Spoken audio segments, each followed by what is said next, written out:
here, Casey's here, Pat's here. Kathy is out of town. Robin is not here. Donna's here. Armand is in a Zoom. Sue F. Sue L is here. John K. Ellen. Amy Kemp, Mike Zuber is on a Zoom. Dave's here. Laurel's on a Zoom. Lynn is here. Allison's here. And Sharon is here. Fiona's on her way. She just got out of a meeting. She Okay. just texted me. You want to just, when she comes? give Oh, her- sure.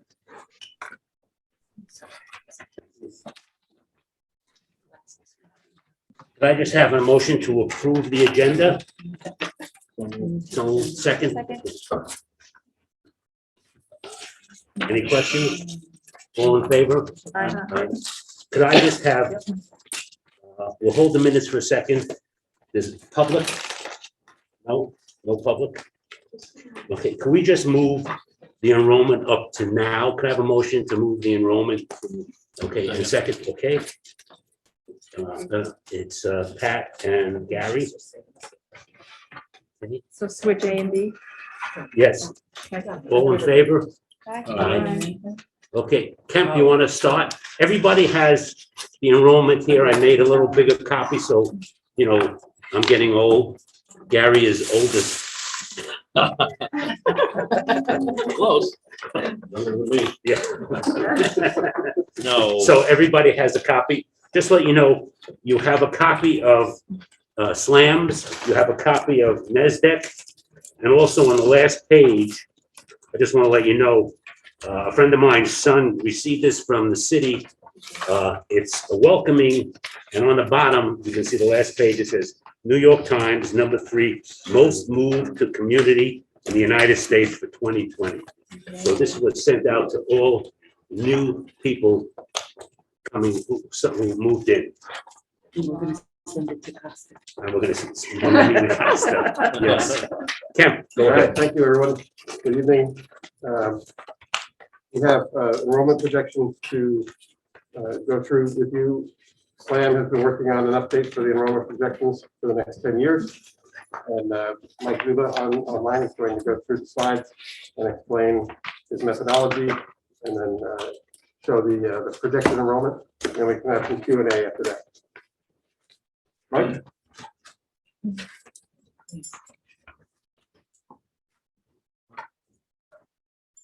Mike, can you hear me?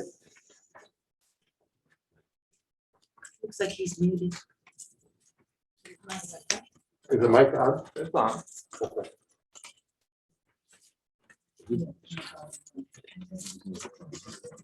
His mic shows it as off. And then- I don't know if the other speaker is off. Mike, can you hear me?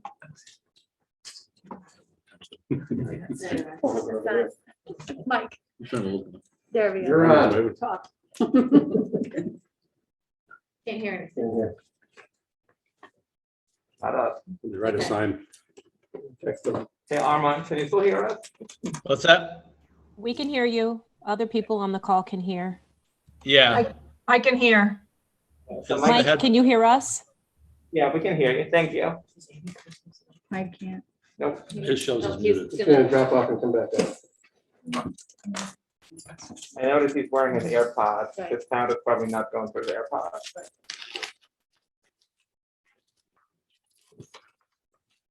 Well, before we get started, I just want to give you a few, just a couple of things.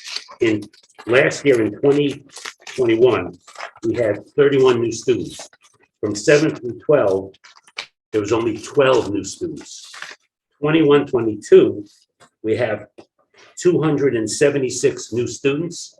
7 through 12 is 137 new students. So you can see from 12 to 137, a big difference. So, and that's why we asked demographers to look at that.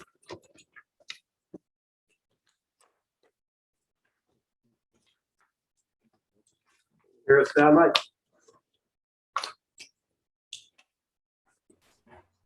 Okay. Okay.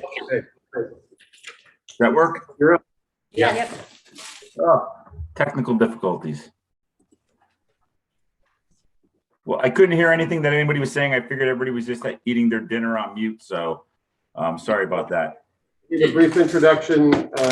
that we had prepared enrollment projections for the next 10 years and then passed it to you. So if you could share your screen and walk us through the slides. Perfect. Mike Zuba, I'm the Director of Educational Master Planning with SLAM. I'm excited to be able to present to the Building Committee.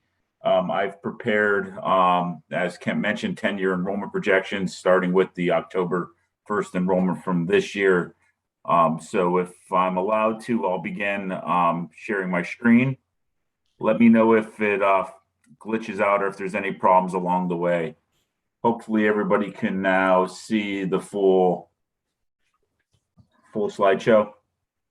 Everybody here has a copy of that. Perfect. Yeah, we have- All right. So when I begin this process, I always really start with enrollment drivers, and with the pandemic, that's one of the biggest things nowadays is understanding behind the enrollment, why we're seeing some changes. It used to be fairly simple, looking at births, looking at kids in the system, progressing them forward, but now it's become a little bit more complicated, and now even more so with doing enrollment projections during a pandemic. So when I start looking at the enrollment drivers overall, there was new data that was put out about 2 months ago. The census is a bit behind, so this is probably one of the first times it's getting out there. Overall, the population for the city of Torrington stands at 35,515.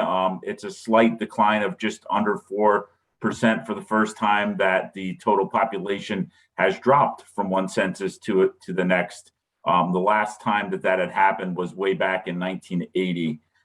So scrubbing the data sources out there, there's really 2 or 3 that exist looking at the total overall population going forward. The one that made the most sense was the Connecticut State Data Center.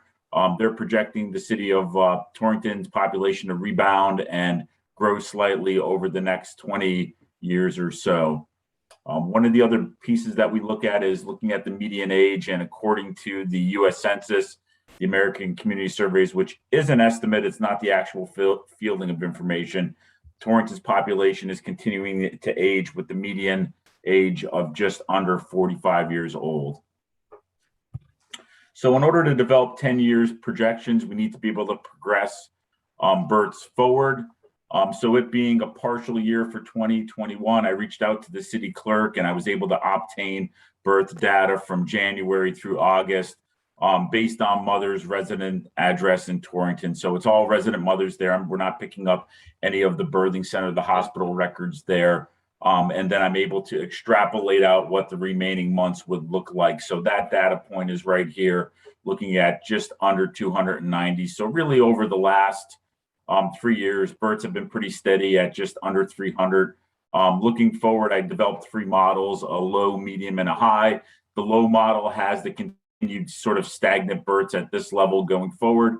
The median model takes into account some of the change that we've been seeing within the community with new residents moving in, presumably younger families and individuals moving in, and is looking at having a commensurate uptick in births, but nothing major, just really averaging around 320 births going forward. And then the high model assumes that uptick is going to continue and births will be slightly elevated. But really both the medium and the high have births that are on par with what has been in your recent history, really looking back to 2014 and 2017 birth-wise, nothing very dramatic going forward.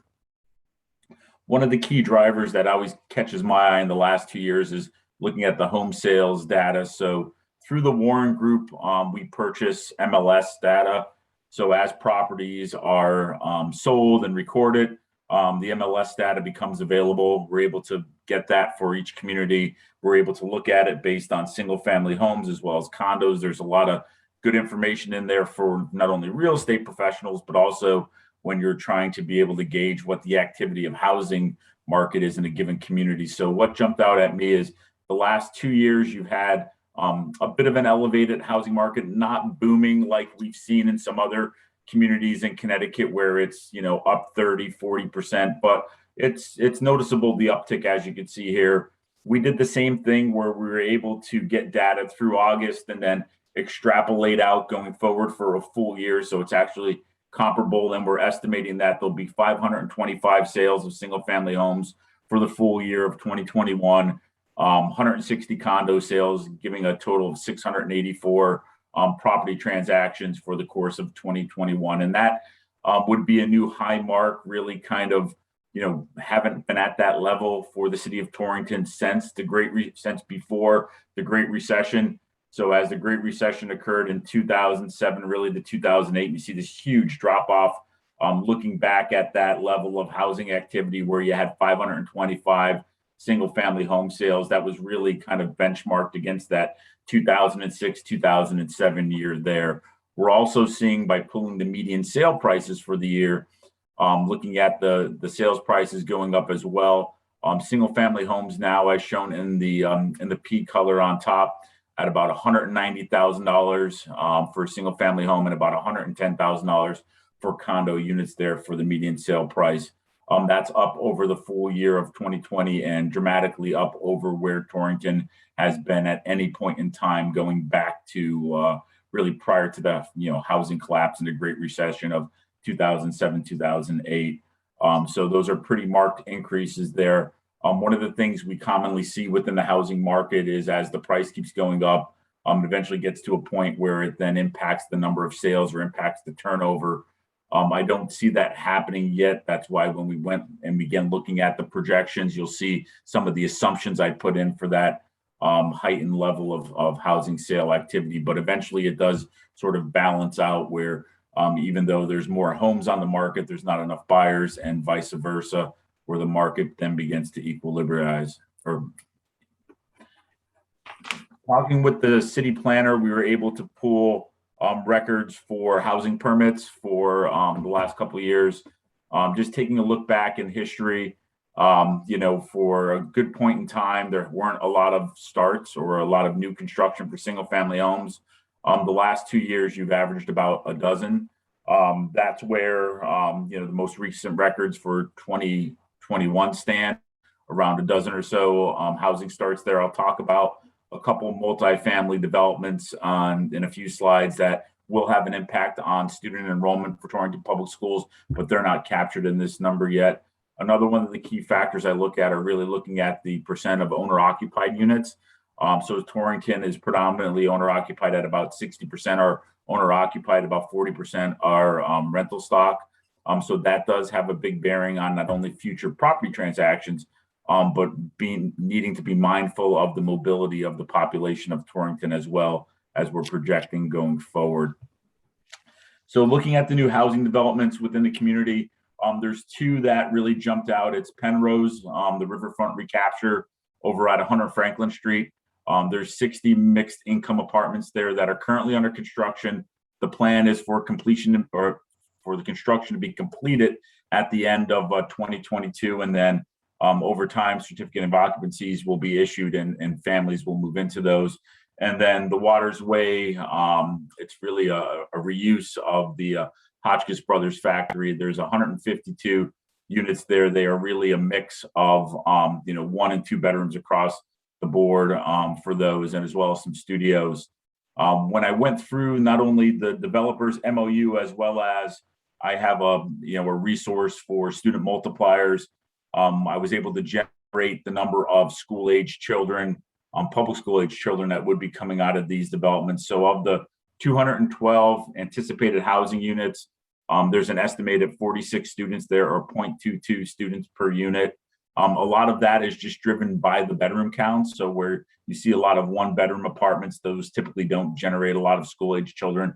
Whereas as you get into some 2 and 3s, those will have a little bit of a yield there. So based on the 46 total students generated, I was able to incrementally add those into the enrollment projections. So even though the methodology that we typically use doesn't account for new development, I was able to add that in there to ensure that as these developments come online and the students generated from them, they're truly captured within the enrollment projections themselves. Pulling the overall unemployment rate, not only for the city of Torrington, but the labor market area, which is just the greater Torrington region. You'll quickly see that as you look back over time, Torrington in that green line, is typically mirroring that of the labor market area. However, at a slightly elevated rate over it. They both went through the same downturn and sort of beginning of a rebound as part of this pandemic, where Torrington's unemployment rate now for year to date stands at just under 7%, and that of the larger region at 5%. It was as high as 8.3% during the throes of the pandemic in 2020, a marked increase over where it once was at just over 4% leading up to the pandemic at the end of 2019. So this is really just a look back of your enrollment history. I'm showing it here on this stacked bar chart. And just for simplicity, I grouped the grades together where we have just K-5 shown in the aqua color, 6-8 shown in this green color, and then in the more navy color, we have 9 through 12, just so you could sort of follow the ebbs and flows of the different enrollment by grade grouping. Later on, you'll see where I grouped it according to the school building project in grade 7 through 12, but early on, you'll see where I'm going back to sort of this historic grade grouping. I think what was interesting is, and we saw it a lot across many communities within Connecticut and the Northeast, is that enrollment dip in 2021, where Torrington dropped below 3,650 students overall. And then this rebound in 21-22, where really you've had some gains, but you're back at almost exactly where you were in 2019-20. So a lot of the students that had left, not the individual ones, but the total student body returned back to a very similar level. I think what jumps out to me is where you can see just the bar chart here on the elementary is a little bit lower in 21-22, and then it's a little bit greater in the middle school and high school. So we'll talk about that on the next slide, just some of those enrollment trends there. So overall, we saw this rebound in the elementary school, a jump of about 74 students. The middle school itself was fairly flat, a jump of only 16 students. And then the high school had a gain of about 60 students overall. So that's really looking at where, we see some of the new arrivals into Torrington Public Schools. So as part of understanding some of this immigration analysis, and I'll throw out some of these terms, I really wanted to understand not only from the student body itself, but just what is the ebb and flow of students within Torrington Public Schools. So every student is assigned a state ID. We call it a SACID ID. They're unique to the state of Connecticut. So every student in Connecticut has its own unique identifier. So what methodology I use is we take those student IDs and we compare them across the board based on the October 1st enrollment 1 year to the next, to understand whether or not that student was in Torrington Public Schools on October 1st of that prior year. And if they weren't enrolled then on October 1st in that prior year, we tag them as a new student to the district. So looking very broadly at the entirety of all the grade groupings. So this is really looking at 1st through 12th grade. You can see that in the current year, there's 460 new students identified across all grades. That is a big jump up from 290 in 2021, but there wasn't a lot of mobility in 2021.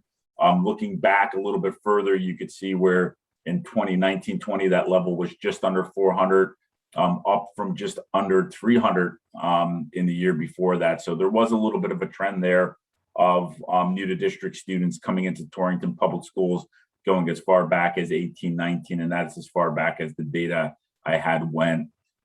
Taking a look at the elementary grades, the new to districts standing at just over 210 at 212 students, a big jump over the prior year and a jump of about 30 students over 19-20. The middle school saw a jump as well for 21-22, 130 students there, up about 60 from the year prior, but up about 30 from 2 years ago. And then the same can be said, but just to a little bit of a lesser degree at the high school, where we had this jump of about 37 or 40 students from 2021 to 21-22. Although when you compare 2 years ago, it was only a jump of about 10 students. So what it tells us is that overall from the last several years that, there is new immigration happening. There are students that are new to Torrington that weren't there in prior years coming to the district for the start of the school year. It was very evident with this year's data, and it really was helpful in understanding what the future flow likely looks like, especially with these elevated housing market and the elevated turnover into the city itself.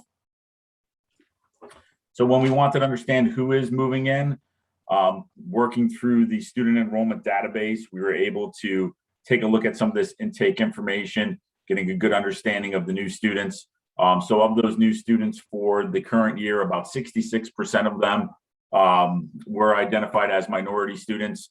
Compare that to even 2 or 3 years ago where 55%, so it's a jump of about 10 or 11% of those students. And of the current year, about 50% of those identified as either having a Hispanic or Latino background. When I took a deeper dive into the registration information itself, and this is one change in the handouts. Go back there. I noticed that I had a typo here. It should be 42% of new students were from outside of Connecticut, with 23% from New York and 12% of other states. So about 50% of the students that are coming to Torrington as new students this current year are from outside of Connecticut, and about 10% of those are identifying as being from outside of the country for their prior school of residence. How does that fit into the big picture? Taking a look at the overall racial composition, and this is data that gets reported to the State Department of Education every year as part of their state racial balance reports.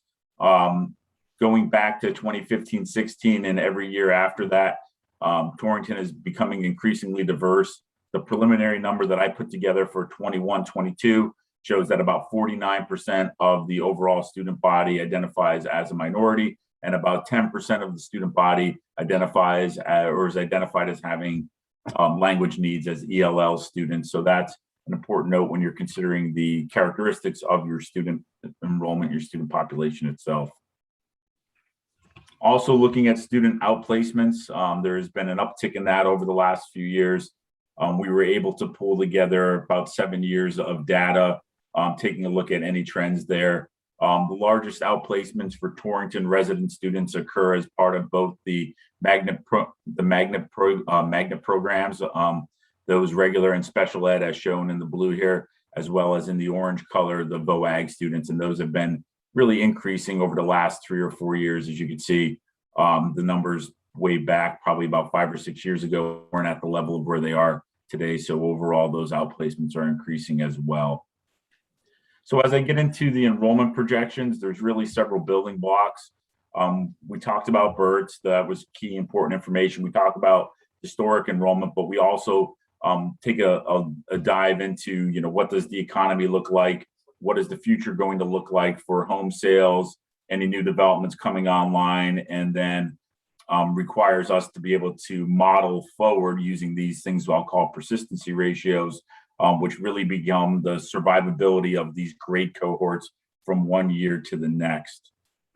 So the cohort survival methodology is what the state accepts as part of any school construction grant application. They'll ask for 8-year projections, identify the highest enrollment within that. They readily rely on that methodology. They do understand that if you're going to break from it, you have to provide a little bit of an explanation of it. And I think that methodology does a really good job of providing grade level data. It is predicated on the assumption that the recent past is going to be a good proxy for what's going to happen in the near future. That's why when I see things like new developments coming online, especially those housing developments that aren't traditionally captured within Torrington itself, I want to be able to add those in as housing multipliers to ensure that even though they didn't happen in the recent past, they're going to happen in the near future, where we'll overwrite that methodology and include those in there to have more accurate numbers. So really what this means is, you'll see on the next slide when I talk about some of these ratios, anything over 1 means that you're growing. So where you see that I'll show a quick ratio that says this is 1.1 or 1.05, it means that the cohort from last year has grown. Where you see it below 1, you know that you're losing students and you're beginning to shrink. And what these ratios do, they explain a myriad of factors that include economics, parental choice, housing development, housing sales, rental options, and really anything under the sun to be able to then feed into what that experience is from one year to the next as children move through a school system. For your projections, I modeled 3 different models because of just the rapidly changing conditions during the pandemic. The high projections really assume some elevated births, as I talked about. So those would average at 330. We're also saying that the housing sales and the housing activity is going to really carry on for 5 years at the level over the last 2 years. And then it will have a more gradual drop off, eventually getting back in the last few years of what historically has happened in Torrington. For the medium model, we were a little less aggressive, less births. We think the new residents will drive some of the birth numbers slightly upwards. But we're saying that the housing activity is likely going to persist for the next 3 years. And then the student immigration will be slightly above the historic levels and it will remain there before returning to your average levels. So, it's a more moderate projection. That's the one that I'm seeing as the most likely coming forward, but I want to put all 3 out there. And then the low is just saying that the births will be a little bit subdued. The housing market's going to slow in the next year or two to get back to pre-pandemic levels. And then they'll only have a short window of slightly elevated persistencies that align with that housing market. So, as the market's very active, so will the student immigration. And then when both of those drop off, you're going to fall back to historically how you've brought new students into the district. And then in all 3, I've added the housing multipliers into that. So when looking at these persistency ratios, and I won't blind everybody by all of the numbers here, what jumps out at me is just this past year, 21-22, all of your ratios were above where they had been historically. So when we look at things like your total estimates of migration, that's looking at the stability of your student body. So we look at grades 1 through 7, and then in 1 year, and then the next year look at grades 2 through 8. So when I did that analysis for this past year, those grade groupings grew by 4.6%, which had never happened before in the history of Torrington. What you typically have as a pattern is a pattern of either very little immigration, as you saw in 1920 at 0.36%, or some out migration like you saw in the pandemic year at 2.4. And even before the pandemic, you were having years where you would have about 2.5 to 3% of out migration. So that's important to note of just how much immigration you've had this year. And then when we look at things like birth decay, so kindergartners that were born 5 years ago. So your 21-22 class of kindergartners were all born births in the year 2016 or even 2015 for those delayed entrants. We're seeing that number jump up at 0.92. It's something that I'm seeing across many, many communities in Connecticut in the Northeast right now. There was just a lot of parents in 2020 that held their kindergartners back just because of the uncertainty of the pandemic, and that, showed in the birth decay being very low in 2021, and we're seeing a very high number in 21-22.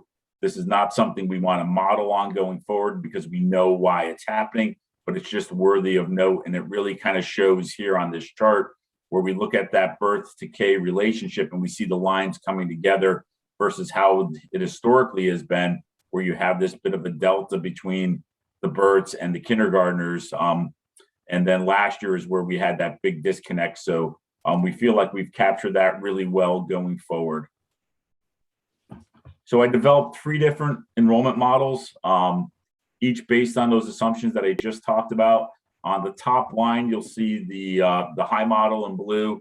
It shows at the end of 2031-32, ending up at about 3,820 students overall. The green model, which is the one that we're recommending, ends up at about 3,600 students overall. And then the yellow model, which we're not recommending, ends up at about 3,250 students overall. So what these do is this plays out not only the existing students there, as well as some of the assumptions in those enrollment drivers, as I called them earlier, of what will likely happen going forward. And this is just a more detailed look at that projection model where it's really showing really good, strong, stable enrollment. And I'll stick to the top line here, where you're going to average anywhere in 3,800s for the next 3 years, followed by 3700s, and then really having a large swath of stability in those last 5 years of being in the 3600s for the entire system as a whole. So looking at the individual grade levels within this model, I began here to group them according to how the building project is going to have students grouped in the building, looking at this 7 through 12 level where we're combining those exact grades going forward, and then really kind of looking at what it looks like if you were to follow that 8-year guideline that the OSCGR has of picking that highest enrollment overall. So taking a look at the 7 through 12 grade grouping, current stands at 1,697, considerable increase over where the projections that govern the building project that we're talking about were when it went in for an application a couple of years ago. That enrollment's projected to grow and peak at 1,763 students in 24-25, and then slowly drop off to 1,741, 1,692, and then really kind of settled in that 1,630 to 1,600 mark, with that little bit of a dip as some of those smaller grade cohorts come in 2031 and 32. So really the back half of it's going to average 1,600 to 1,630 overall. And then this is just a recap of looking at 1 year over. So next year we're projected an increase of less than 1% overall. Very stable enrollment, 10 students in the elementary, 26 students in the middle school, 50 in the high school. Over the next 5 years, K-5 will average 1,750 students, middle school 970, high school 1,066. And then in the back half, we're going to see the elementary enrollment average 1,700, the middle school 930, and just under 1,000 at the high school itself. So with that, I'll turn it back over to anybody on the building committee that has any questions. I'm glad to be able to go back, and I know I went through it pretty quickly, and it's rather new information for many of you. So I'm glad to be able to go back and talk through any questions on any of the slides. Ellen, My question is, you said the single family and condos, but you didn't mention 2 families, 2 and 3 families. We have quite a few 2 and 3 family homes. Yeah, they would show up as sales of apartments. So we're not able to get the sale of like an apartment if it is the sale of an apartment, if it's properly registered that way. If not, it would show up as single family. Those 2 and 3 families typically fall into that renter category where I mentioned 58% are owner occupied, about 42% have that natural turnover. Those are always very difficult to pick up because some of them are reported and recorded correctly, and some of them aren't. Thank you. Just wanted to make sure that they were in there. Yeah, they get put into that student mobility number where we can't actually track them to a single family home, but we know we're getting students. It's kind of like that catch-all. I kind of call it the apartment complexes, and I do recognize some of them are a 2-family home that may have become a 4-family home. And we're seeing some enrollment growth from that, but it's just so difficult to exactly pinpoint. I don't believe you really can. Thank Gary you. has a question. Does the multiplier change condos versus apartments? Because you show Water Street as condos, but it's proposed as apartments. It doesn't change. It's basically if it's a rental, it counts as a condo. The way the book of multipliers listed, so it's just kind of the vernacular that I'm using. The number's not going to change itself.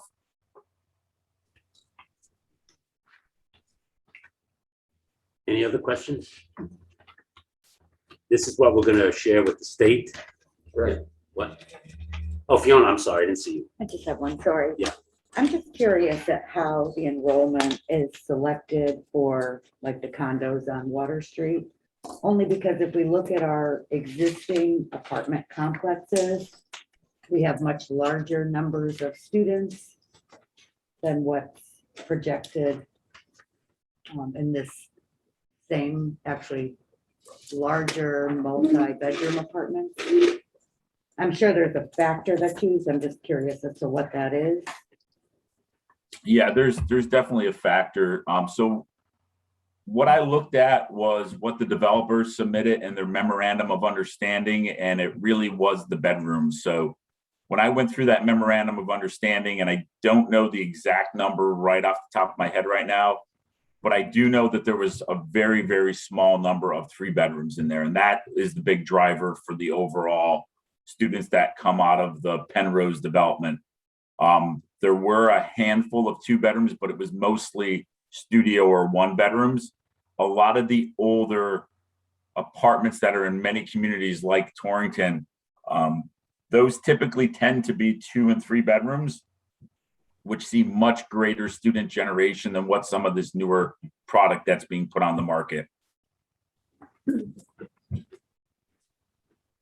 I guess I'm just comparing, so one of the developments we have in town, sorry, I'm gonna pull up my numbers, but has less 2 and 3 bedroom units than the proposed waterways complex, but has 148 students in that one development. Yeah, if you could send me over what that development is and I could take a look at it relative to the students that I have, just to be able to see what the differences are. I do know when I compared my multipliers to what the developer submitted, and these are only 60 units. And if I can just, let me stop sharing my screen here. I could actually pull up my file. I believe it was really just the number of 1 bedrooms. I rarely see a lot of students coming out of 1 bedroom apartments, especially newer 1 bedroom apartments. Did you look at the waterways complex, the newer one that just got approved? The 100, Yeah, it's on the list, and it's not exactly approved yet, it's only been in discussion. yeah. Yeah, it's not approved yet. I went through that one, and I'm just opening up my file now, so bear with me 1 second. That's the one that's more like comparison. And that one, they're not ready yet, it's going to be 2 years before they come back to us, from what I was told the city council. Oh, okay, So I don't know if their plans are final yet, so it's something to keep in mind. yeah.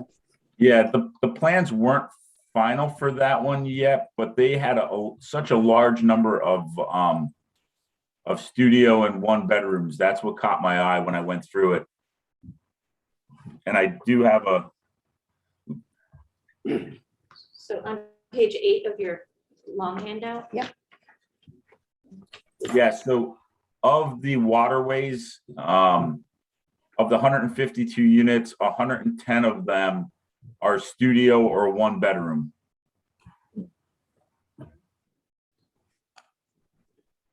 There's no 3 bedroom units coming out of there. And then there's 43 that they're talking about that are 2 bedrooms. And of those 43, we're looking at about 20 students coming out of there. I just, to correct, I'm on the city council, there were 3 bedroom apartments on that list. In Waterways? In Waters Way, because they were talking about them as being dormitory apartments to be rented by, say, 3 artists, because they were to share an apartment, something like that, but it's still the potential for a 3 bedroom apartment. Yeah, I saw the dormitory apartment as well. And what we do with dormitory apartments, and if that's truly how they end up, they really count as 3 studios rather than a 3 bedroom apartment, because it's intended to have 3 non-related or non-family individuals living there rather than having it as family housing. Thank you. Thank you. You're welcome. Any other questions? Okay, Kemp, you want to just Sure. finalize and Thank you, Mike. I know that you had another commitment, so if you have to drop off, appreciate it. Thank you. Thanks, everybody. thanks, Thank Mike. you. Thank you. So as Ed mentioned, these projections will be presented to the state next week. We have a meeting on the 27th next week to follow up with our schematic design review meeting we had about 4 weeks ago, I think it was, maybe Yeah. 5. What is the delta again? Can you remind us? So the delta is 183 students, uptick 7 to 12. 183. 40 of those are in 7 and 8, and the balance are in the high school. So obviously, this has an impact to the project. The 8-year projection high is in year 24, 25, which is the projected year for occupancy of the building. As Mike mentioned, the statute allows us to build to the 8-year projected high. I think even the 1580 that we were using previously was a 2021, Right, High. yeah, so it was behind us already. So, that's what they allow, so that's what the statute will permit us to do. right. The number is, the highest in the 8 is 1763. Correct, 1763 compared with 1580, where we are currently designing for. And that was only a year and a half ago when we did those projections. Correct. So the statute allows us to build to that. What does that mean for us in terms of what your expectation is from the state? We have to see where they're gonna land. I mean, they can't deny the projection. Mike does a very, very thorough job, as you've seen. And has a tremendous reputation with OSCGR for accuracy. His accuracy record is just phenomenal. I think it's less than 0.5% margin over the course of a 10-year projection. So, again, they have to acknowledge this, and then we have to have a conversation about how the project, what may change from here. It will allow, if we use this number, it will allow us to have a greater allowable area for the building. But then, then it comes back to finances. We'll have to figure out how the finances will work for a larger building. One thing that we are doing with this information, Amy Christmas, is analyzing this increase of students and taking a look at what it means for impact to the architectural space program and how the utilization of classrooms and the number of classrooms, the number of support spaces are going to be impacted, if there's additional faculty we need to account for, and so forth. And so we are working on that currently. We're hoping to have, we're planning to have a report for the state for next week, so we can have that conversation with them as well. How soon after 10/27 do you expect an answer from the state? It's hard to tell. I mean, hopefully we'll have a very fruitful conversation during the meeting. We've asked for Costa to. Yeah, we attend asked that for meeting. Costa to be there because he's the guy who's number 2. He's the guy who makes the decisions. So we'll see what, we're going to give him our agenda so he knows what it is. He was not at our meeting the first time we met with them in schematic design. He was at our meeting when Sue and I met with him. Correct. And he's a decision maker. Yeah. If he's there, we'll have a good idea of which way they're gonna lean. But if that's just, is that for the student capacity, or is that both the student capacity and what they might be willing to adjust on the financial side, or does that come months later? When would that be? I think we just Been need to, asking. we need to see what their reaction is Yeah. and understand what their. Yeah. what I they're will willing be to do. giving them a lot of information on the enrollment numbers, what we believe it transfers to as far as an increase in square footage, and what we think that transfers to in terms of additional financing. So we'll be, throwing a lot at them, but it's all substantiated, so we'll have to see what they. And I think Amy Christmas, this is like an example. If we have, just make it up, we have 8 English classrooms, let's say, whatever, and we look at the numbers and the numbers say, well, we may not need a 9th classroom, but we may need a 2nd science room. So that's what she's doing now, Right. to see what the numbers are. But if we get our, let's say they approve the number of students, and they already increased how they're from 62 to 85 or whatever it was. We have that $40 million gap roughly from what was bonded versus what we're allowed to spend. Right. How I'm asking you because you've done this so many times. How would the state, in what way could they make up to allow us to either tap into that or avoid obviously another They, round with the Yeah. voters? That's an interesting question that sometimes they have allowed it and sometimes they say no, you know what I mean? because they didn't allow it because people did not have the right enrollment projections and they took money back. So we have the right enrollment projections, so maybe they will be obliged to increase the amount of funding. And we have to see about that. And if they do, will they do it at 100% of that additional money? And that's what we're looking for. Could they go back and reduce the percentage, which works to our advantage? And agree to, if they've done that before, they've given us 85. We can't keep the delta if we're, because we just can't spend it on the school. Would they be able to reduce the So that's 62? one of the questions we're gonna ask, is Yeah. if they're, Yeah. if the amount that they're willing to give because of the space goes up, are they still willing to stand by the increased reimbursement? Or will they revert to something between there and where we started? Well, the only good thing is that that's state statute. 85% is state statute. So they would have to come back to the state legislature and say, reduce it, which I don't think we would. I haven't seen that done. Well, I've seen them when they increased it, but not really. The only way they decrease it because of enrollment. They've taken money back because they didn't meet. You know, they said they're going to be 1,000 kids. There's only 650. Boom. You shouldn't have built that, and we take it back. So that's why the enrollments are real important. Yeah, we can't predict how they're gonna react. We No, I just have to have the conversation. And But it is state statute. State passed it. Both the House and the Senate passed 85%. So they would have to go back to the state legislature and say, cancel that out. And I don't think they want to do that. As you know, everybody got that letter, which says 85%. So Can I just ask, so if everything goes our way, the way we want it to, is there a timeline take a hit? I would assume Yeah, so. we're on a hold right now, because we knew that this enrollment projection was gonna be in the uptick. We just didn't know what the number was gonna be.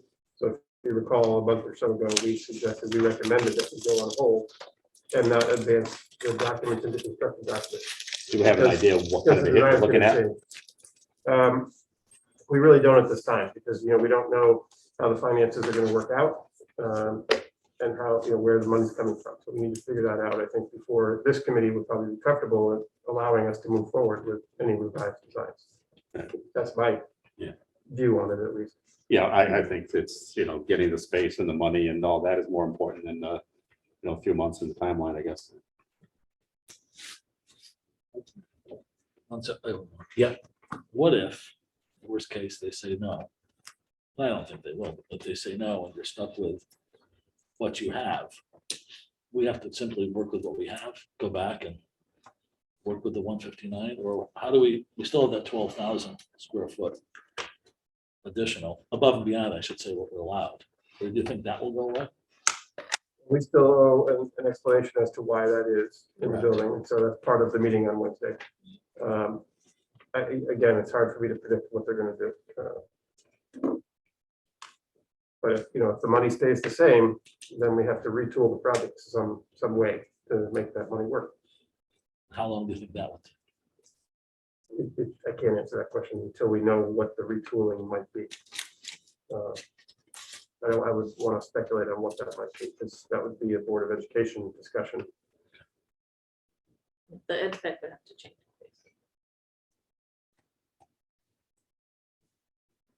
Okay, any other questions? Okay, we just go back to the agenda to approve the minutes of September 9th.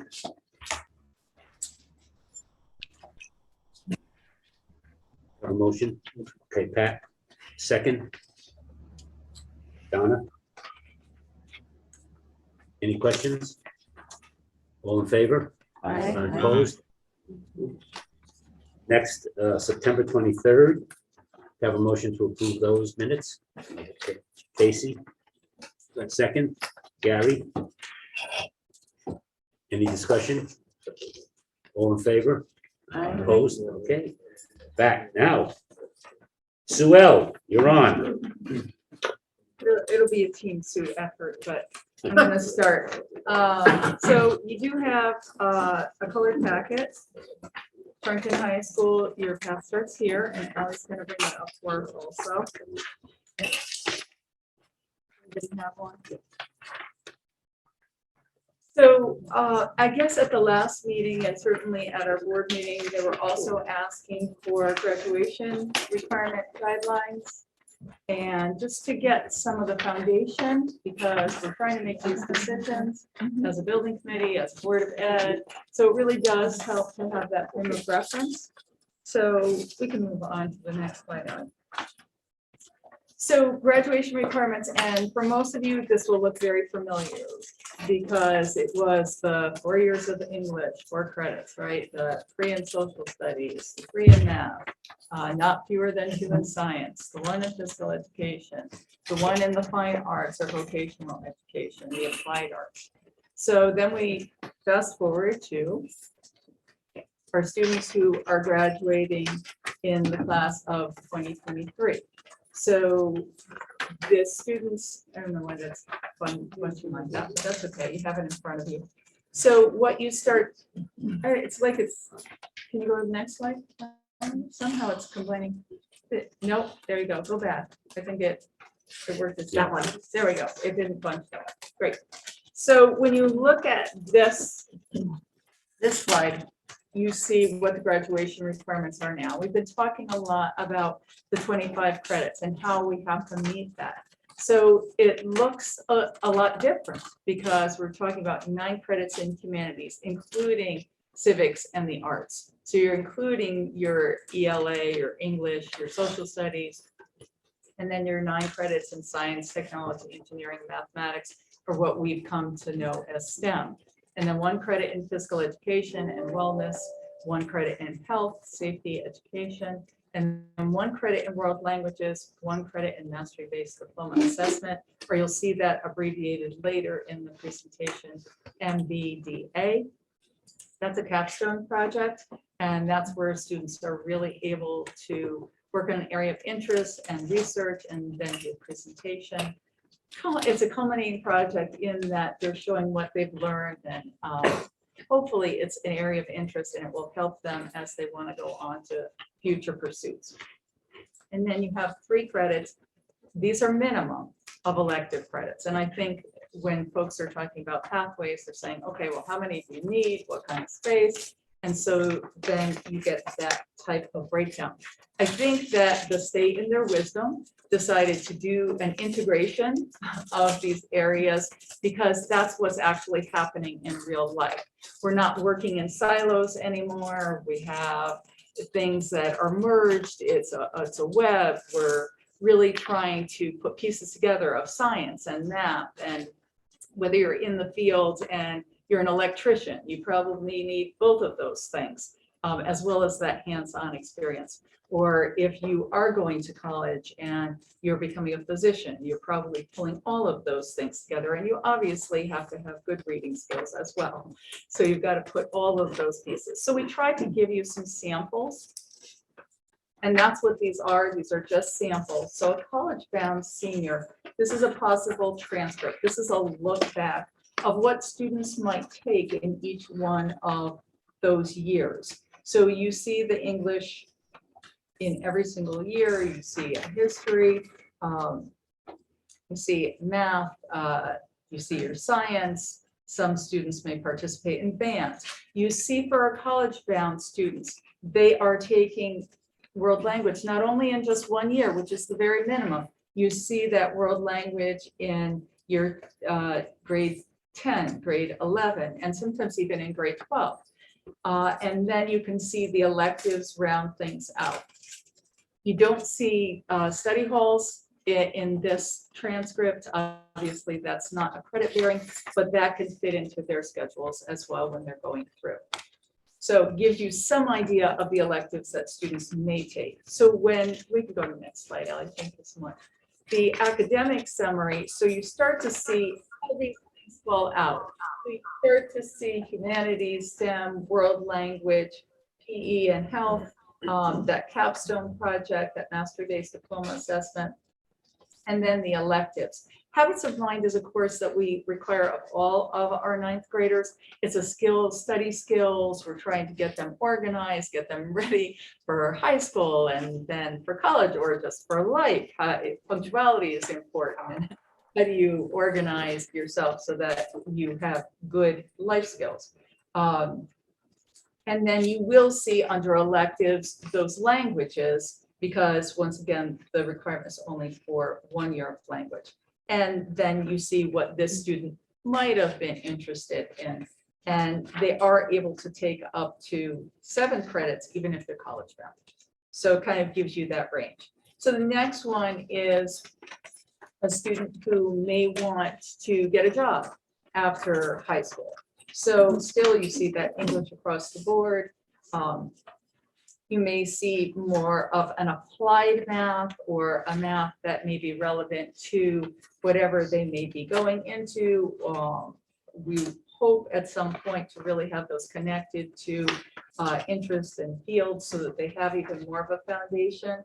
The habits of mind you see there. Field studies is actually a science class, so you see the science weaving in and through, and then you see the electives.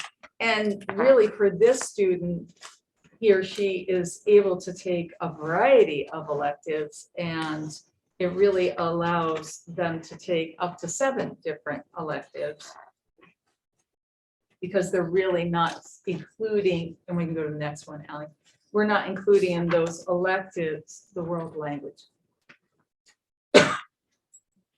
So everybody okay so far? Makes sense? Okay. So we can go ahead.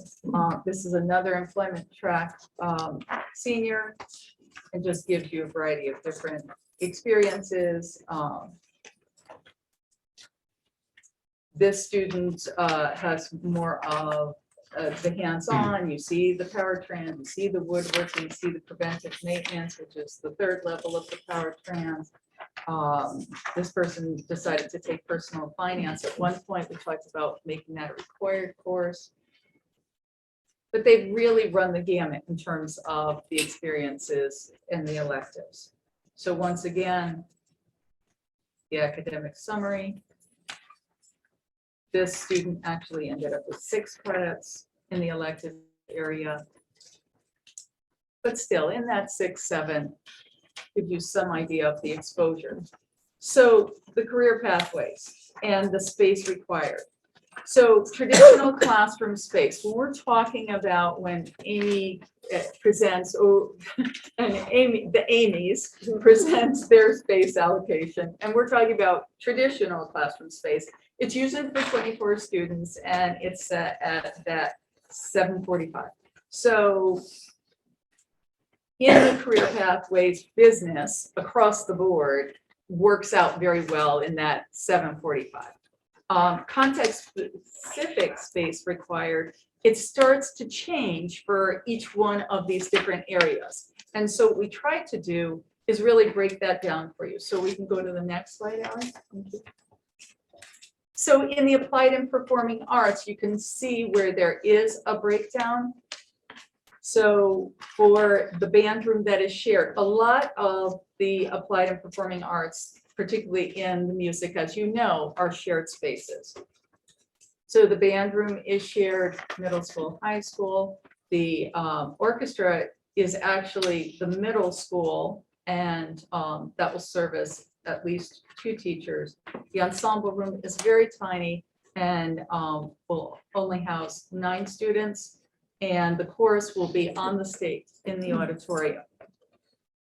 And for the most part, except when we have drama that will actually work, they will have to be a little rerouted when we have our drama. Ronnie Gellermino knows this, so she's willing to work with us during those times.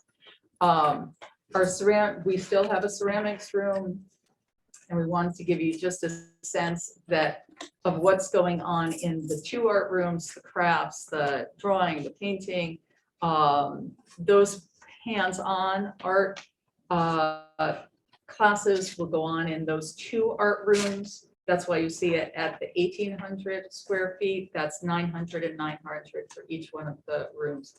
And the support space that you see is basically for storage of things. And then the art tech and the music tech, they work together in the same room. They offset each other for courses throughout the day. health and wellness. So we have a variety of different areas, and it may seem like, wow, these are really disparate. How can you have foods over here, and you have sports medicine and a physical trainer, and so you have a little bit of everything. So health class, remember, is required. So we have to make sure that we have enough health classes. But with that health classes, a lot of the professions that you see at the bottom where it says health professions classroom lab, where we are able to do a dual enrollment with Northwest Community College, those are the classes where we need a regular classroom, but we want to have, I don't know if anybody remembers, like Annie Fatami. I don't mean any disrespect to Annie, but she was, when you're doing CPR, right? She was there while you're doing it. And so it's the same thing for CMT or for phlebotomy or any of those other things you're kind of practicing on poor Annie. So you need space for that. So that's why we need 3 health classrooms. It's a regular classroom size, but you need that lab space. Right, and the health is a requirement. And then when you have sports medicine, physical trainer, that is a designated area. That is an elective that is running now and is running very well. It's a relatively small space that's under a traditional classroom space, but it does allow students to really be able to explore sports medicine training. It will be used after school as a trainer's room. So it will help with our athletics.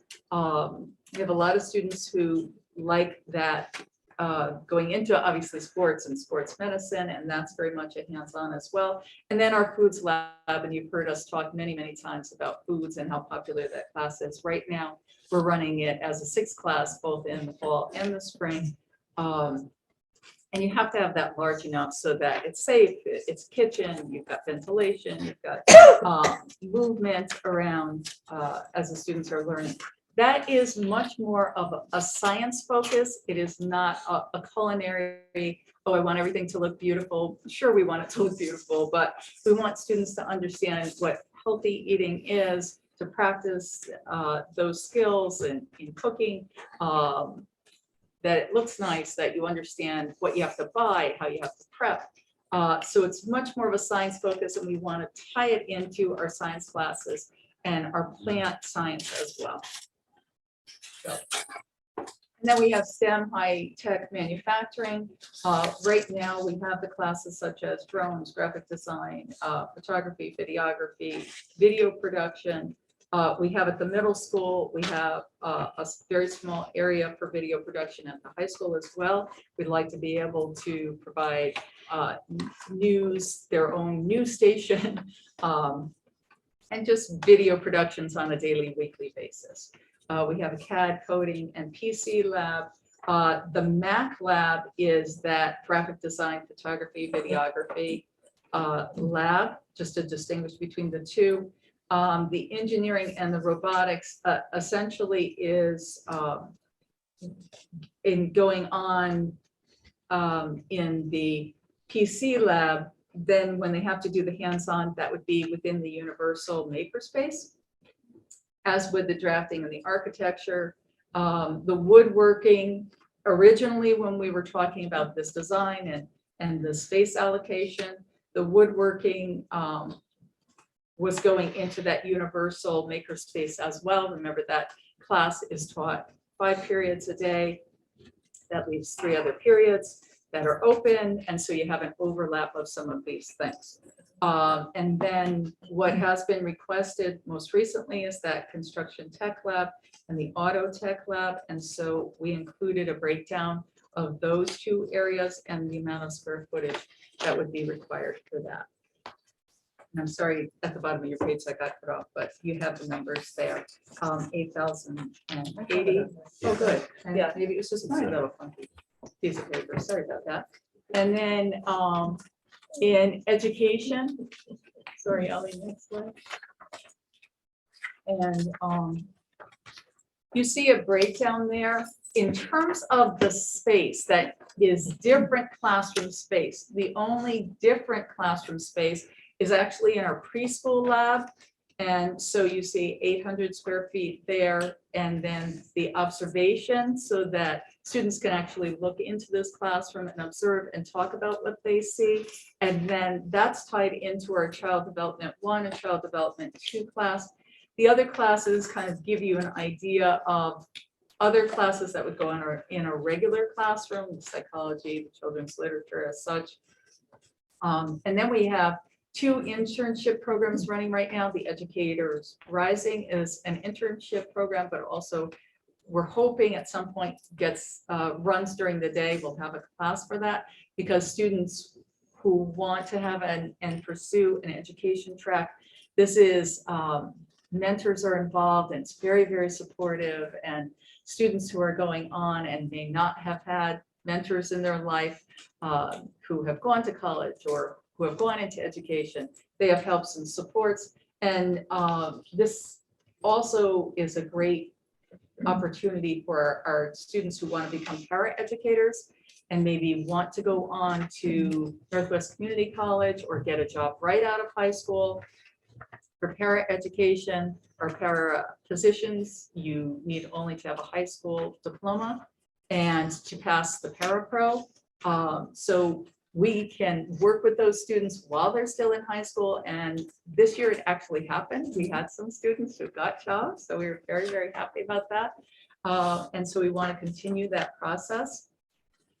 And then in public safety, we have our ROTC program. And within that program, so the program itself, when Colonel Colores and Sergeant Sullivan are teaching it, we need that particular space. That's 745 square feet. But I think more importantly, you look at that and you go, why the heck do they need 860 for their support space? But that's all of their uniforms. It's a changing area. And we kept whittling them down. And the office. Yes, and their office. So that's why you need that support space. And those are just some of the classes. And you're starting to see some overlap that might get folded into this public safety, such as drone psychology, criminal justice, sociology, and forensics. And all of those we have except the forensics. So the business, as I said at the very beginning, these are typical classroom space allocations. We don't need anything extraordinary different, and that just gives you some ideas in terms of the courses that would be offered, all of those except introduction to the stock market, right, investments in stock markets, and everything else we do offer. We have this question. Oh, yay, Yep. see? Yep. I stand corrected. So we just, I'm glad, that's fabulous. So we're working toward these. Obviously, these were, as we said at the beginning, aspirational, and some of them have already come to fruition, and we want to build them and enhance them. We just wanted folks to remember as we're going through this, and we're really thinking about space allocation, because I know this has been a long process, and I just want to thank all of you for meeting on a consistent basis and to continue to kind of pull this all apart. But just in summary, we are a comprehensive academic experience. We're not a trade school, we're not a technical school. We tried that, they wouldn't let us. So we're moving on. And 70% of our students go on to college. So just to frame where we're at. So right now, our students need to graduate with 25 credits, a minimum of 25. College-bound graduates have about that 3.5 elective opportunities, plus their world language, which is a college requirement. So they don't have as many electives or choices. Then the employment-bound graduates have about 7 electives in any area in any combination. Career pathways, just to remind everybody, it was originally only meant to expose students to possible future interests and jobs. And really, as we were all looking at this, it was to build flexible, multi-purpose spaces that would stand the test of time. Because all of us, I do, I'm sure all of you feel the burden of, okay, 25 to 50 years from now, what's going to still be around and what are the job opportunities? What are we building for?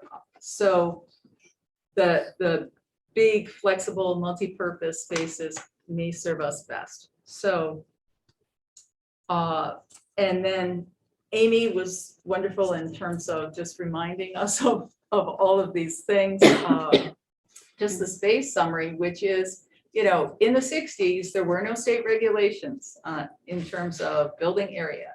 And now the state, you want to just go through this because this is all your world. Yep. Yes.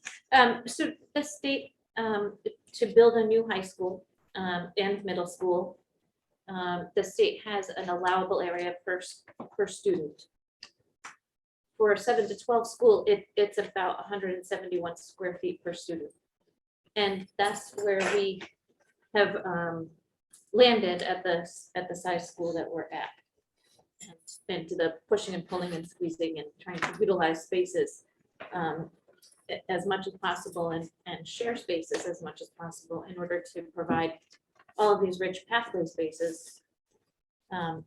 Because you saw the list of their square footages that they require. So when you look at the very bottom, it was really striking to us who have been around for a while that the delta is that 66,000 because Sue Ferguson said, gee, that's the size of East School. Yeah. So if you keep it visually in perspective,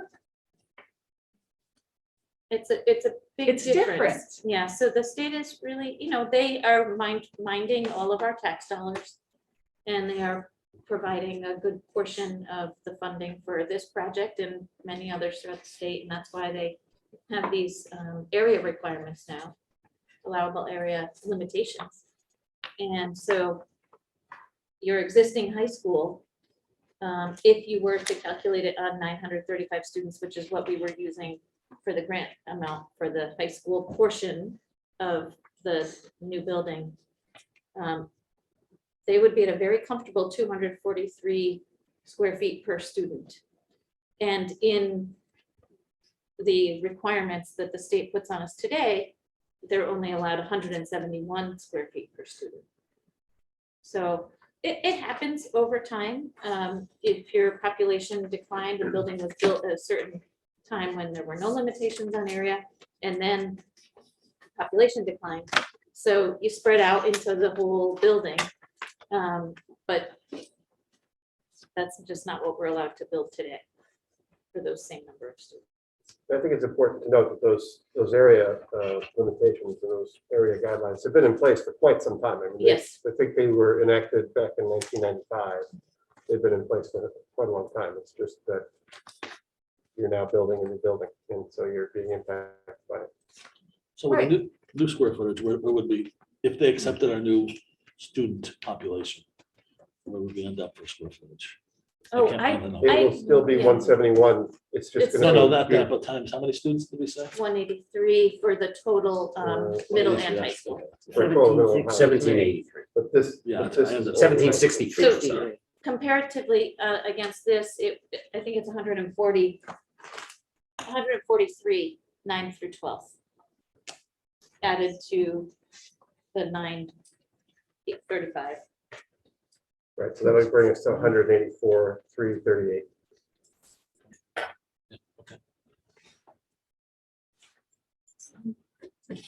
When there's that kind of breakdown, do the proportions have to, of growing the building, have to apply to middle school and high school parts? Or are they able to share the increase?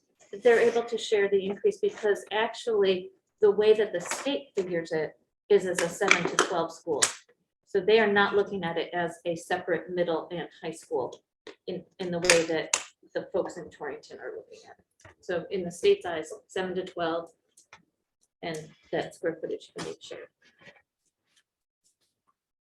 Right, and the great news is we get two schools, right? We get the middle school and the high school on one plot of land and all of our fields, and so it's a great opportunity, but it is different.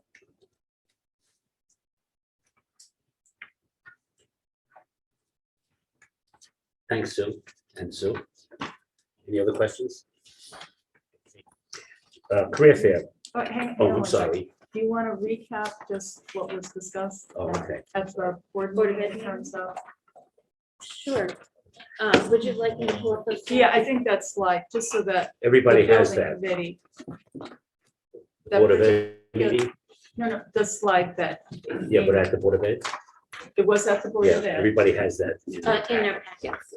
Okay. and there's, So what Sue's referring to is, I think you remember that at the end of building committee, the last building committee meeting we talked about being able to go to the next Board of Ed meeting to share with the Board of Ed any changes that had occurred in the program and that they might have been looking at when they approved the new ed school.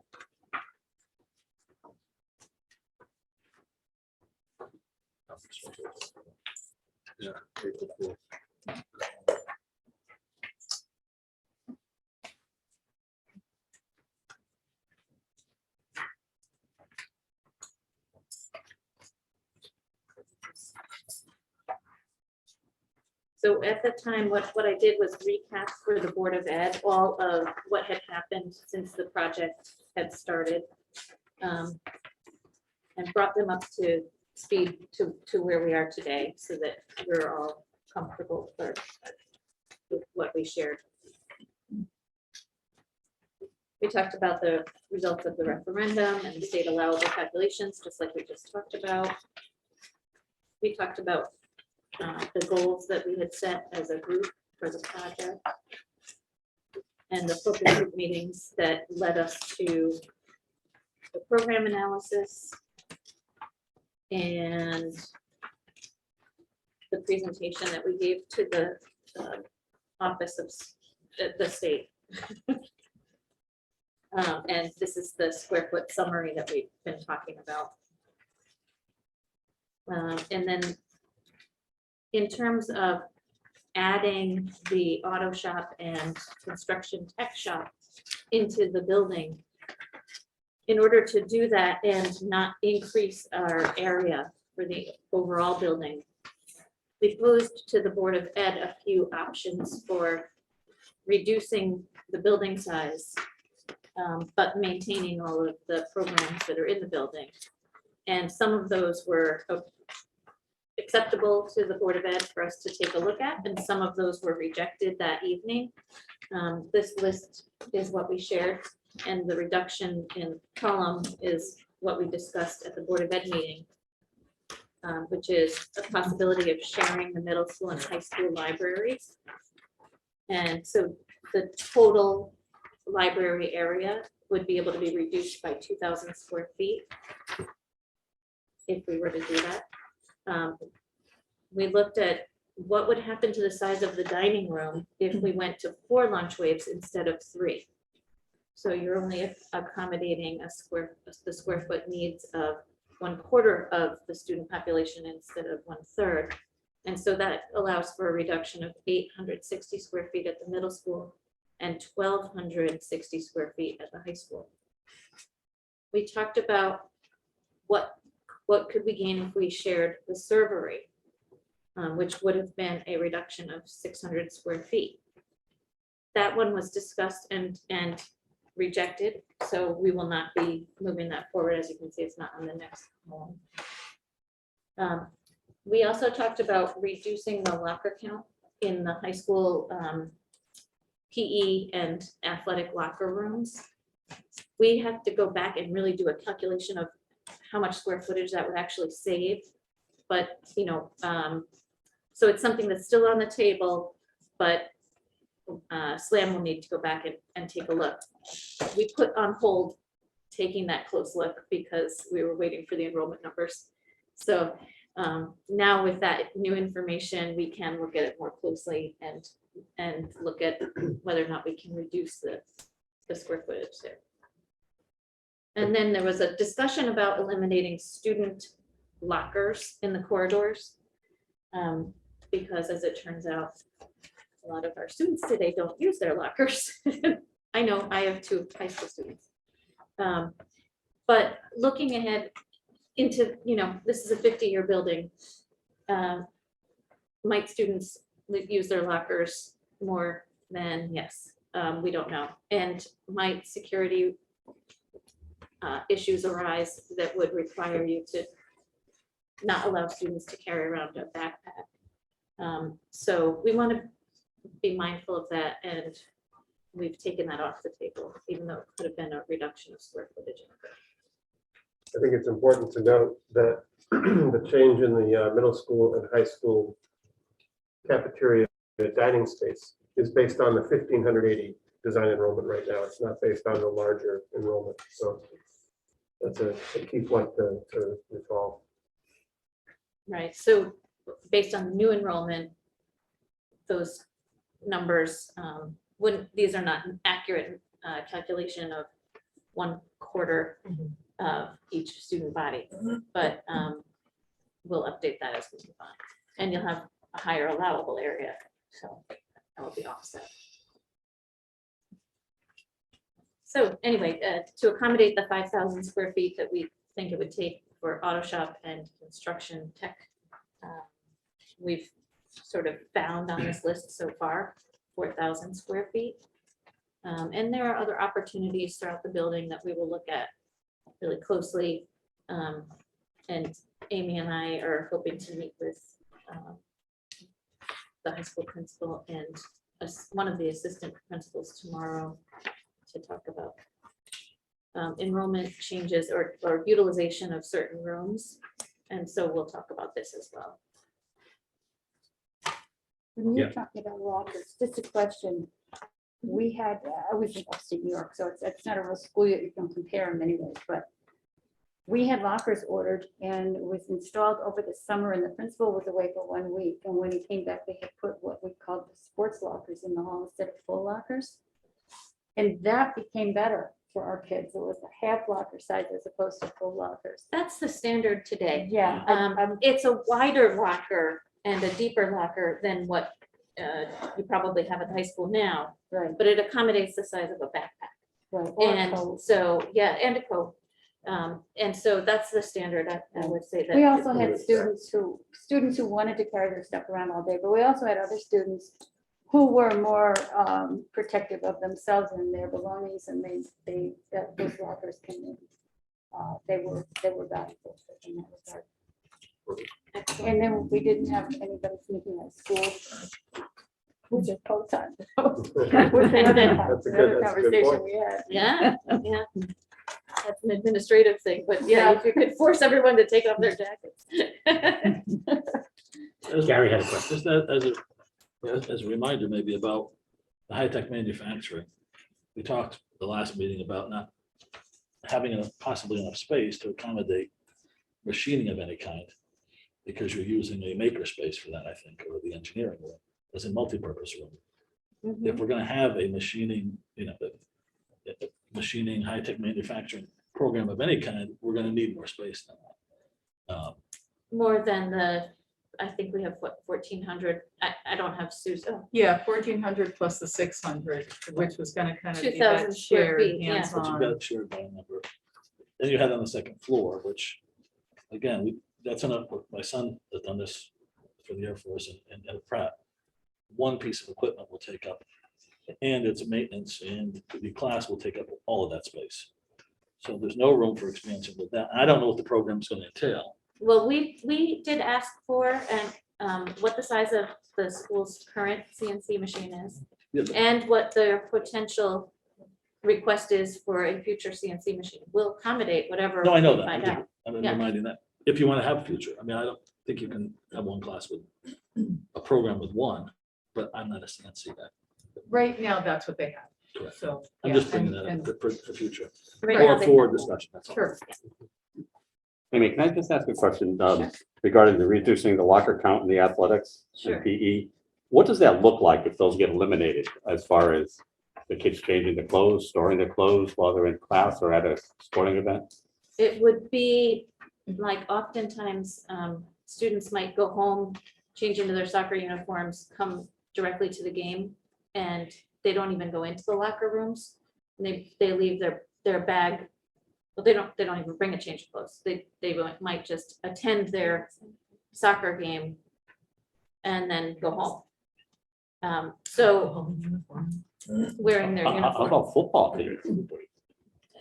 That's why it's not a full elimination of athletic locker rooms. It's a discussion with the AD and with the school administration and to find out what is the true requirement.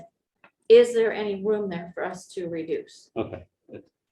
I'm just trying to picture Right in now, my we head. are accommodating enough for everyone. Yeah.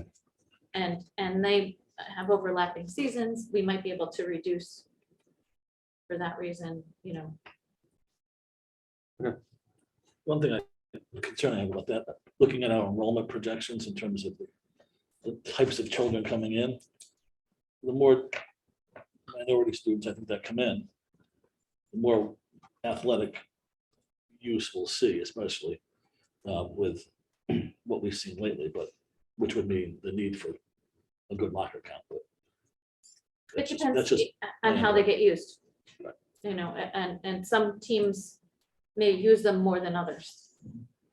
If students go home before their game, they might not change at the school. Yeah, Fiona. So just my only concern with that, which I brought up at the board meeting, is the visiting teams. Like that's where they secure all their valuables, their phones. So we would need to account for that. So we're not dealing with, thefts of phones and different things. That's true for football, but what does soccer do, where they're gonna have a visiting team for the girls and boys soccer? Do they actually use the locker rooms? They're usually dressed already. Yeah, they usually show up dressed, they walk Yeah. from the bus right on, so that, it's really only football. then. I think it's like football, yeah. Football. Maybe Basketball. basketball, but Basketball. it's small, much smaller teams. Yeah, Same it with is, volleyball. Do the, Yeah. But I'm only thinking you're of closer to in-house this because your teams, son played football. Do the visiting teams change at the, I have no or do idea. they, because I know when I played, know we used they're to in dress there, at but- our high school and go to the games. They use the facility for halftime and, No, they don't even use it for halftime anymore. Oh, really? No, they go out to the goal posts Yeah. and that's where they meet. They don't even go into the school anymore. And that's Amy? And football. Yes, Amy. It's snowing and sleeting. I just want to make sure that everyone realizes that all of the things you're bringing up will be taken in consideration. Those are all very valid comments. And the comment, I can't see who made it. So the comment about the halftime specifically for basketball and with the visitor team, they usually are allowed to have access to a certain area of the opposite gender who is usually away when the other gender is home. So we will always have that ability because we will have two genders because of Title IX. So we will always have a exact replica of one to the other. So we will definitely be able to accommodate that. It's just how big will that be and how many of those lockers will we have? We will have those support spaces, just a matter of how many. But now, which realize soccer is outside talking and so is football outside. They don't go into the only ones who go in is the referees. Yeah, the only sport would be volleyball and basketball that I can think of. That Yeah, would be they're in inside. there. Yeah. volleyball girls here. Any other questions? Only if you lived in the around it. Thanks, Sue and Sue. The last thing is the two things. Career fair on October 15th. David and Beth DuPont from ONG met with myself, Andrew Marchand, and Bob, who's the guidance counselor, and we talked about what courses or what they can bring to the school system for the kids. And Beth is working on it, but the first thing that she really wants to bring is a Women in Construction Day. And she's working on that to have females discuss construction and so forth. So she's doing that.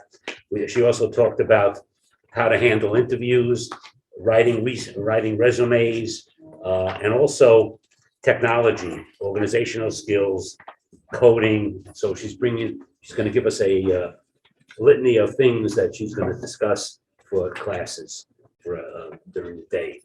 We also, on last what's the Thursday? On Tuesday, Joe Toner, myself, and 3 graduates, one from the high school and 2 from Local Tech, met with all of the high school seniors. The one who graduated here is now an iron workers on apprenticeship, and he's making $25.03 an hour plus benefits, pension, and a 401k. Every senior got this booklet, and you have it in your items today. So we went over that. And then Wednesday was the career fair, and there during 10:45 to 12:30 or 12:45, classes came down with the teacher to go through a litany of careers: iron workers, laborers, bricklayers, sheet metal workers, and so forth. Plus, there was a booth for apprenticeship signing up. I corralled a couple of seniors who I asked them if they were going to college. They weren't going to college.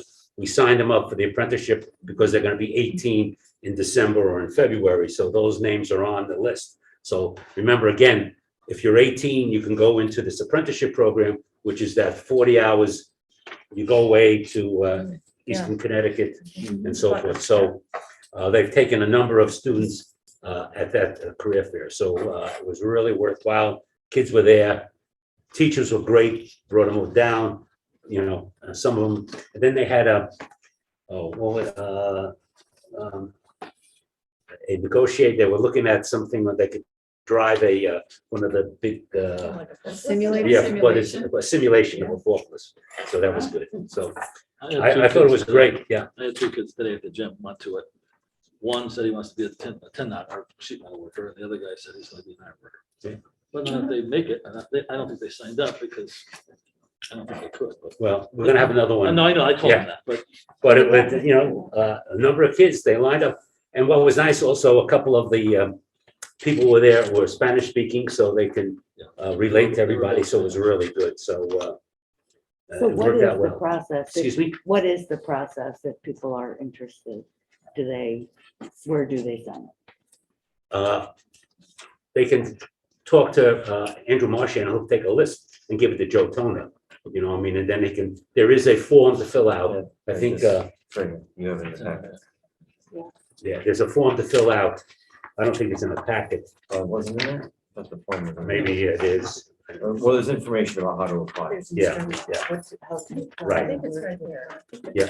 The other thing is those kids who are still a year or 2 away from being able to do that, this is piquing their interest. And as a retired educator who worked with kids who were wanting to quit school, this is great incentive for those kids who are not academically gifted or don't have a great home life. So I think this is excellent. Yeah, but a lot of kids signed up because they're turning 18 this I year. They know. signed up to the apprenticeship program and, we get 15 to 20 kids. As he's told, they'll be working on this project as apprenticeships. Right. But others can see what's happening Yeah. and they can Yeah, all feed seniors off got of that this. too, right? So when is the next one? Probably in March. We haven't said that date yet. Yeah, all the information about where to apply is included in the packet for each trade. But I have 3 kids in mind who were our kids, but had a lot of difficulty at the beginning of high school. Got sent somewhere else, but now they've kind of turned it all around. They've graduated now. Oh, yeah. So I think they. Yeah, Henry has the form, has the apprenticeship form, Henry Marchand. Andrew. I I hired knew that's what you Henry meant. 40 years ago. Sorry. The first part of what you were talking about women, Yeah, there's no professional women in construction. she wants to have in a career day. organization. Yeah, oh, there is, Oh, okay. yeah, it's very Okay. active, it's Okay. very strong. Well, if you need she to probably get in knows that, contact, yeah, Beth will probably know that. Yeah, I think she's involved in that. actually, I think Laurel is in the PWC. Laurel, are you in the PWC? Are you a PWC member? I go, but I'm not. Yes, yep. Yeah. That's a great So, organization. Yeah, we Amy and typically- Christmas and I also attend. Oh, okay. We had several women speak to us at the city council meeting when we were working on the PLA. And Beth wants to speak to the the ladies who are taking, the women who are taking the technology courses and so forth, so. Awesome. So, women in construction. Yeah. She's looking to displace all of us males that only. That's, Only if you're not up to par. yeah. Fingers are crossed. The next item, we have two payments of invoices that you have. $19,534.40 to Construction Solutions. Can I have a motion to pay that bill? Someone, Pat, okay, Gary? Yeah, Pat. Any discussion? All in favor? I opposed, okay. Next one, for SLAM, $395,750. Can I have a motion for that? Gary? I have a question. Yeah. I'll make, Okay. I brought this up in a meeting. I think we have to prepare as a committee to know that if we're gonna go to the state, let everybody know, if we're gonna be able to state getting more money, there is gonna have to be more money allocated toward that. Right. So it's not a surprise, Right, you know, at this point, because they're 90% already of whatever the first step one. was. Can I have a second? Second, John? Gary, John, any questions? All in favor? Aye. Just let you know, I spoke to the state, Michelle Dixon, because we want to send our money, we want to send our first payment in to get paid the 85% less 11. So Michelle says, I can't do that now. We got to speak to Costa on Wednesday. So we'll see what happens. So shouldn't be a problem. Everything is ready. We have all, everything. So we want to submit that ASAP. We tried to do it. She wouldn't let us do it. So So what are we operating off of now? Is that the money from the bond? From the lending? that's money from the city out of their general fund. They agreed to that. I remember that. I didn't know how much it was. And once we get it paid, so just want to let you know. Comments to the good of the order? Anything? No. Yona? A lot of work is going into this. I hope the community is patient while we work through these issues and not create their own narratives. We will get there, just trying to make sure we're covering everything. Ellen? Anything? Thanks again for all the explanation. It's very helpful. Anything? Just that was an impressive compilation of research done by Mike and Slam. Yeah. That's a lot of information. Case. Good, Ed? Much smoother than Thank you last for the time. clarifications, those presentations. Karen? I think this is excellent work, and I have to tell you that I'm door knocking right now, so I'm running for office again, and I spent time with seniors today who said, why the heck is the enrollment going up so high, and they didn't know it? And I'm laughing because I'm looking at the numbers from 20 years ago, and I'm looking at the projected numbers, and I can say to them now, it's not really going up, it's just going up from what it was 5 years ago. Yeah. So that was awesome, so thank you. Anything? No? Next meeting, the problem we have with next meeting, if we want to have it on 28th, it can't happen here because they're having a book fair, okay? Unless you want to hold off till November 4th. Let's do that. Excuse me? Let's do it. Okay, November 4th? Yeah. PTO meeting. November 4th, we'll have answers from the state. We'll get that, yeah, Because the 27th is the meeting with the state. correct. So it may not, the 28th, it may not. Right, have all the correct. information processed. So give us some time. Yeah, to- sometime. PTO Very, night. everything. It's So, we'll, PTOC night. Yeah, Excuse me? it's the PTOC on the 4th. November 4th is PTOC. Lynn and I are both committed to that. Okay, I so, mean, just letting you know. so you can't have dinner. Right, So, right. so, May change well, days. November 4th will be next meeting. I'll send it out. 5 or 5:30, yeah. 5. There was supposed to be a meeting at 5 earlier, but it was canceled, so I didn't want to cancel everything. Wait a minute. You didn't ask me for a comment. I'm sorry. Were you on their car? Do you have a comment? Thanks. I was driving. You're driving with that red background? Yeah. The bulletin board in your car? No, I was in the room, then I was. Do I have a motion to adjourn? Okay, Who did it? Pat and Gary Pat and Gary. at 7:10.